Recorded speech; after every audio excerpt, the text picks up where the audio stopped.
C'est la revue de presse de Frédéric Vion.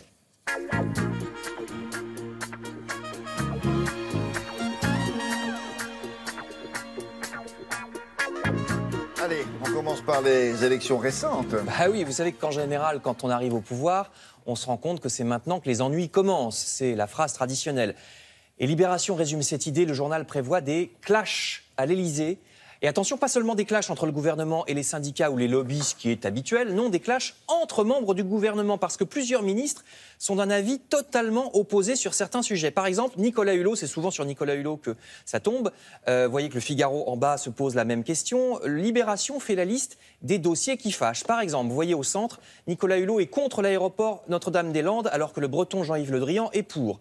Vous voyez à gauche que Nicolas Hulot est contre les accords de libre-échange comme le CETA avec le Canada, alors qu'Emmanuel Macron est tout à fait pour. En matière d'énergie, à droite, Nicolas Hulot est contre le nucléaire, alors que le Premier ministre Édouard Philippe est un ancien salarié du géant du nucléaire Areva. Et il n'y a pas que Nicolas Hulot, d'autres ministres peuvent se retrouver en contradiction les uns avec les autres. Pour le cumul des mandats de Jean-Yves Le Drian, bon ça c'est a priori réglé. Le président Macron a décidé que le ministre des Affaires étrangères renoncera à présider la région Bretagne. Mais vous voyez en bas qu'il y a des frictions à prévoir avec le Premier ministre Édouard Philippe sur la politique Macron en général et sur François Bayrou en particulier qui était à la justice, parce que François Bayrou est chargé à la justice de moraliser la vie publique, alors que le Premier ministre Édouard Philippe ne cache pas qu'il s'est toujours montré frileux sur cette question de la transparence des hommes politiques. Donc on verra ce qui en ressort. Et puis, il y a aussi d'autres clashs, pour reprendre l'expression de Libération, d'autres dossiers qui risquent de fâcher. Par exemple, ce matin en couverture, le journal Les Échos prévoit que la France va déchanter à propos de l'Allemagne. Le président Macron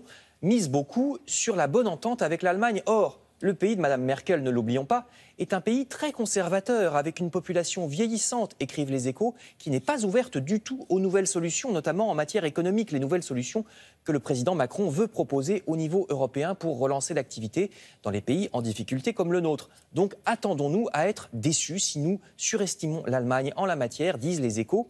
Et si jamais le gouvernement français échoue, l'opinion française pourrait ne pas lui pardonner. Plusieurs journaux ce matin, comme l'Humanité, soulignent que la cote de confiance, vous allez voir l'Humanité, la cote de confiance du gouvernement est basse, seulement 45% pour le Premier ministre et même 36% seulement pour le Président de la République. C'est 20 points en dessous de ce qui est habituel en début de mandat.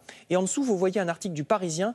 Le Parisien aujourd'hui en France parle de la méfiance de la presse à l'égard de l'exécutif parce que le président voudrait choisir les journalistes qui l'accompagneront désormais dans ses déplacements, alors que ce n'est pas la tradition. Normalement, c'est les journaux et les chaînes de radio et de télé qui choisissent librement les journalistes qu'ils envoient sur le terrain. Donc il semble qu'il n'y ait pas d'état de grâce en la matière.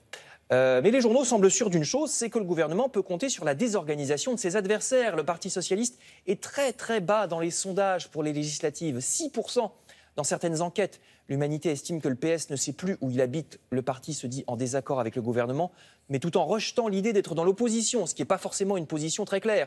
Le patron du PS, Jean-Christophe Cambadélis, qu'on voit à l'image, a déclaré qu'il s'agit d'un gouvernement de droite, mais en même temps il refuse l'idée de s'y opposer et il refuse aussi l'idée d'entrer dans une coalition.